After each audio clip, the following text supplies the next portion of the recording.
총선 레이더 순서입니다. 한동훈 법무부 장관이 결국 국민의힘 비대위원장을 맡기로 해 여당의 비대위 체제 출범이 본격화하고 이준석 전 대표가 공언한 탈당 시점도 일주일이 남지 않았습니다. 서울지사 황상현 기자가 전문가와 함께 관련 뉴스 분석해드립니다. 네, 한동훈 법무장관이 사직하고 국민의힘 비대위원장을 수락했습니다.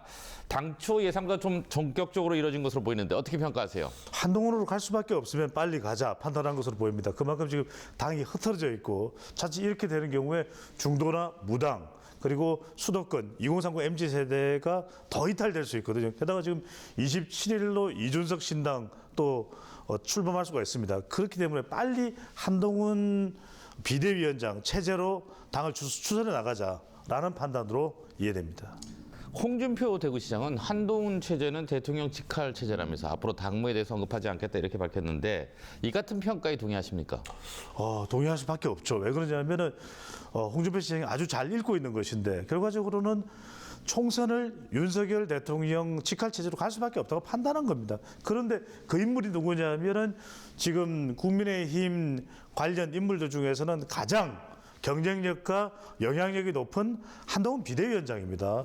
그렇다면 홍준표 시장이 그런 대통령이 사실상 한동훈 비대위원장과 함께 주도하는 당에 대해서 뭐 감나라 배나라 이런 경우에 대립밖에 안 되거든요. 충돌밖에 안 되거든요. 이제 한동훈 비대위 체제가 출범할 텐데 당장 다음 스텝은 어떻게 될까요? 결과적으로는 중도 유연성 확장성을 확보하는 것입니다. 그래야 이제 지지율을 더 국민의힘 지지율을 높일 수 있는 것이고요. 여기서 중요한 것이 각종 현안에 대해서 대통령과 차별화를 하는 것입니다. 또 중요한 것이 당을 추스려야 되기 때문에 어떻게 하면 좀 젊은 세대 여성을 중심으로 해서 외연을 더 확대하는 전략, 또 당의 전면에 내걸 수 있는 슬로건을 통해서 당의 이미지를 또 쇄신하는 이런 방향성으로 갈 것으로 보입니다. 총선을 불과 석 달여 앞두고 국민의힘이 비대위 체제가 본격화되고 있는데 공천관리위원장 누가 유력하다고 보세요? 종합을 해보면 국민의힘의 이 후보자는 현직 의원과 이해관계가 또 좀 거리가 떨어져서 유지될 수 있는 인물, 좀 파격적인 인물이 필요하다는 것에 대해서는 의견의 일치를 보고 있거든요. 그렇다면 공천관리위원장을 임명할 한동훈 비대위원장의 선택은 다분히 그런 물갈이와 또 불출마를 이끌어내고 험지 출마를 유도해 줄 수 있는 그런 파격적이고 과감한 공천위원장이 될 겁니다. 그 인물이 누구이든 간에 그 파장은 엄청날 겁니다.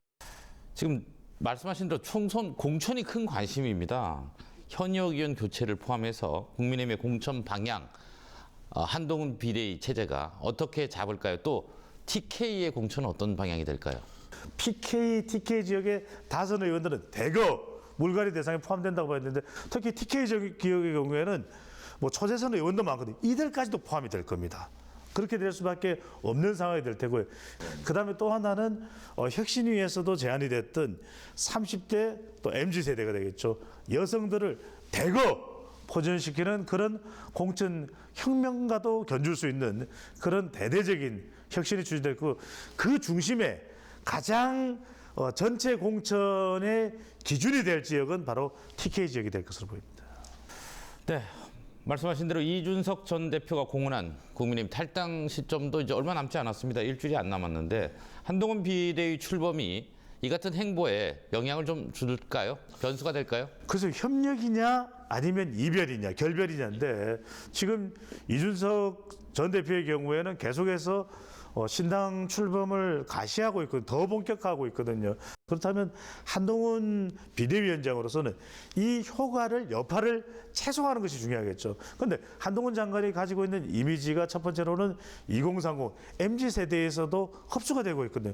이 부분이 이준석 전 대표의 영향력을 좀 차단할 수 있을 것이고 또 한편으로는 한동훈 비대위원장의 이미지가 좀 세대교체 이미지도 있습니다. 네, 오늘 여기까지 듣겠습니다. 고맙습니다.